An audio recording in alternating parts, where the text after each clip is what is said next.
Welcome to Cadence Design Systems Fidelity Tutorial Tuesday, where we show you how to use a feature or demonstrate a technique in just a few minutes. In this video, we're going to show you how to use the join tolerance command in Fidelity Pointwise. I have in front of you an instance of Fidelity Pointwise with two very simple B-spline surfaces.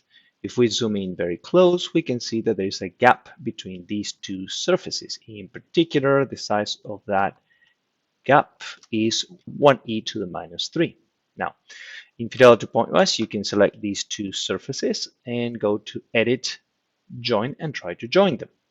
In this particular case, I can see down here that these surfaces were not joined. The reason for that is because the size of the gap is a little bit too large with respect to the join tolerance that Pointwise is using to try to join these two surfaces. Let's take a look at the particular tolerance that we're talking about. So if I go to Edit, Join Tolerance, this is the tolerance that Pointwise is going to be using to join database surfaces like these ones or database curves. This number right here, this tolerance, is computed based on the model size, which in this case is set to 10.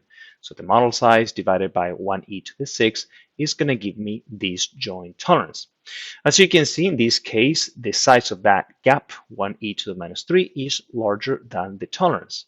So if I actually uncheck this, and I make this tolerance a little bit larger than the gap in question, I can now select my two surfaces, Edit, Join, and they're going to be joined as expected. Again, this tolerance is used not only when you're joining database surfaces like this one, but also when joining database curves.